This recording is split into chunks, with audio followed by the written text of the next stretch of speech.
नमस्कार, प्रांजल ज्ञान गंगा में आप सभी का स्वागत है। हम संक्षिप्त महाभारत का पाठ कर रहे हैं। कल हमने देवता, दानव, पशु, पक्षी आदि संपूर्ण प्राणियों की उत्पत्ति की कथा सुनी थी।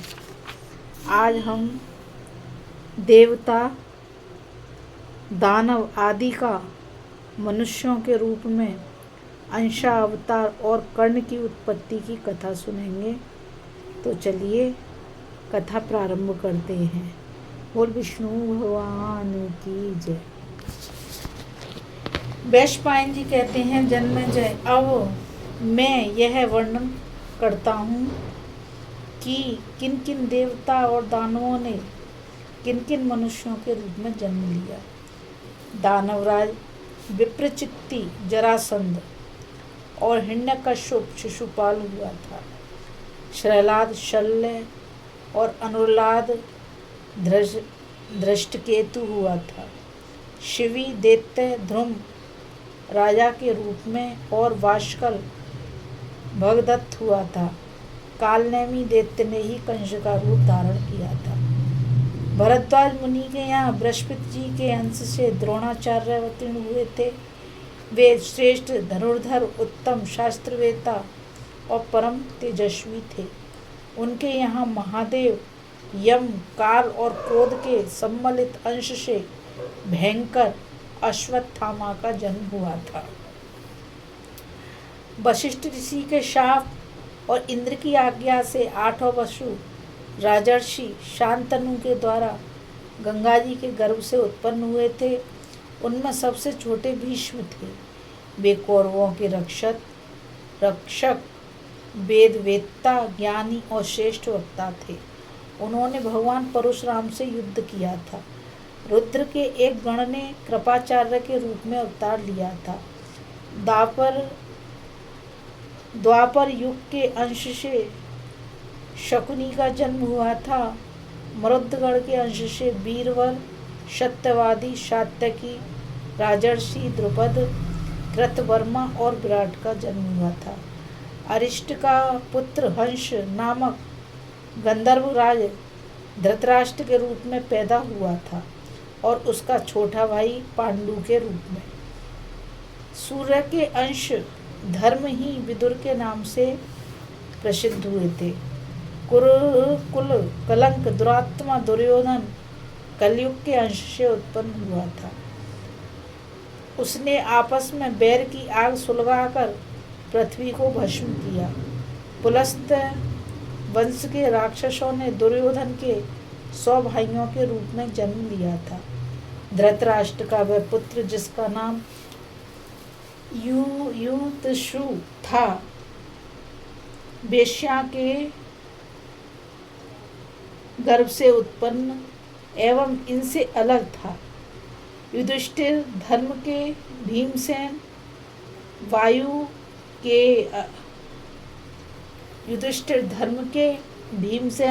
के, अर्जुन इंद्र के तथा नकुल सहदेव अश्वनी कुमारों के अंश से उत्पन्न हुए थे। चंद्रमा का पुत्र वर्चा अभिमन्यु हुआ था। वर्चा के जन्म के समय चंद्रमा ने देवताओं से कहा था, मैं अपने प्यारे पुत्र को नहीं भेजना चाहता, फिर भी इस काम से पीछे हटना उचित नहीं जान पड़ता। असुरों का वध करना भी तो अपना ही काम है, इसलिए वर्चा मनुष्य बनेगा तो सही, परंतु वहाँ अधिक दिनों तक नहीं रहेगा। इंद्र के अंश से नर अवतार अर्जुन होगा, जो नारायण अवतार श्री कृष्ण से मित्रता करेगा। मेरा पुत्र अर्जुन ही पुत्र होगा। नर नारायण की उपस्थिति न रहने पर मेरा पुत्र चक्रव्यूह का भेदन करेगा और घमासान युद्ध करके बड़े बड़े महारथियों को चकित कर देगा। दिन भर युद्ध करने के बाद सायंकाल में वह मुझसे आ मिलेगा।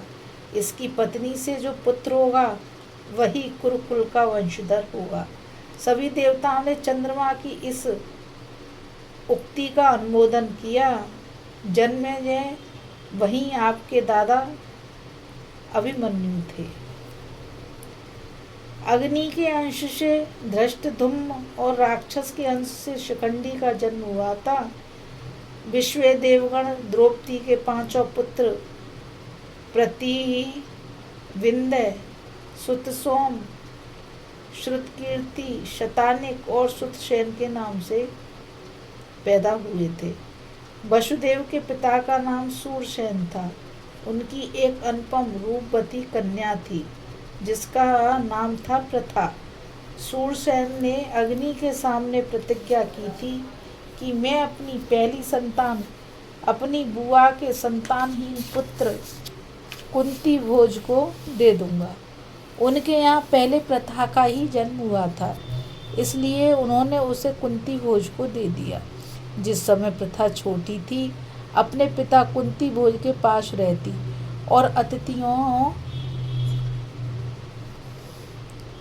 की सेवा सत्कार करती। एक बार प्रथा ने दुर्वासा ऋषि की बड़ी सेवा की। उसकी सेवा से जितेंद्रिय ऋषि बड़े प्रसन्न हुए। उन्होंने प्रथा को एक मंत्र बतलाया और कहा कि कल्याणी, मैं तुम पर बहुत प्रसन्न हूँ। तुम इस मंत्र से जिस देवता का आवाहन करोगी, उसी की कृपा प्रसाद से तुम्हें पुत्र उत्पन्न होगा। दुर्वासा ऋषि की बात सुनकर प्रथा कुंती को बड़ा कौतूहल हुआ। उसने एकांत में जाकर भगवान सूर्य का आवाहन किया। सूर्यदेव ने आकर तत्काल गर्भा स्थापन किया, जिससे उन्हीं के समान तेजस्वी कवच और कुंडल पहने एक सर्वांग सुंदर बालक उत्पन्न हुआ। कलंक से भयभीत होकर कुंती ने उस बालक को छिपाकर नदी में बहा दिया। अधिरथ ने उसे निकाला और अपनी पत्नी राधा के पास ले जाकर उसे पुत्र बना लिया। उन दोनों ने उस बालक का नाम वसुसेन रखा था। वही कर्ण पीछे कर्ण के नाम से प्रसिद्ध हुआ। वह अस्त्र विद्या में बड़ा प्रवीण और वेदांगों का ज्ञाता। वह बड़ा उदार, सत्य, पराक्रमी और बुद्धिमान था। जिस समय वह जप करने के लिए बैठता था, उस समय ब्राह्मण उससे जो मांगते वही दे देता। एक दिन की बात है, कर्ण जप कर रहा था। देवराज इंद्र सारी प्रजा और अपने पुत्र अर्जुन के हित के लिए ब्राह्मण का वेश धारण करके उसके पास आए और उन्होंने उसके शरीर के साथ उत्पन्न कवच और कुंडल मांगे। कर्ण ने अपने शरीर से चिपके कवच को उधेड़कर और कुंडल उतारकर दे दिए। उसकी इस उदारता से प्रसन्न होकर इंद्र ने एक शक्ति दी और कहा, ये अजीत, तुम यह शक्ति देवता, असुर, मनुष्य, गंधर्व, सर्प, राक्षस अथवा जिस किसी पर चलाओगे उसका तत्काल नाश हो जाएगा। तभी से वह बैक अर्तन के नाम से प्रसिद्ध हुआ।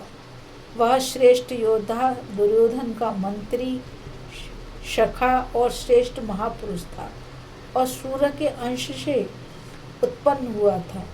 देवादिदेव सनातन पुरुष नारायण भगवान के अंश से वासुदेव श्री कृष्ण अवतीर्ण हुए। बोलो श्री कृष्ण भगवान की जय। महाबली बलदेव जी शेष के अंश थे। सनत कुमार जी प्रथम हुए। बोलो श्री बलदेव जी भगवान की जय। यदुवंश में और भी बहुत से देवता मनुष्य के रूप में अवतीर्ण हुए।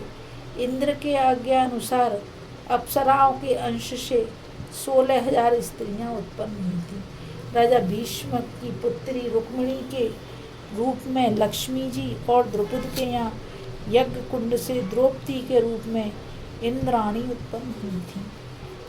कुंती और माद्री के रूप में सिद्धि और धृति का जन्म हुआ था। वे ही पांडवों की माता हुई। मद का जन्म राजा सुबल की पुत्री गांधारी के रूप में हुआ था। इस प्रकार देवता, असुर, गंधर्व, अप्सरा और राक्षस अपने अपने अंश से मनुष्य के रूप में उत्पन्न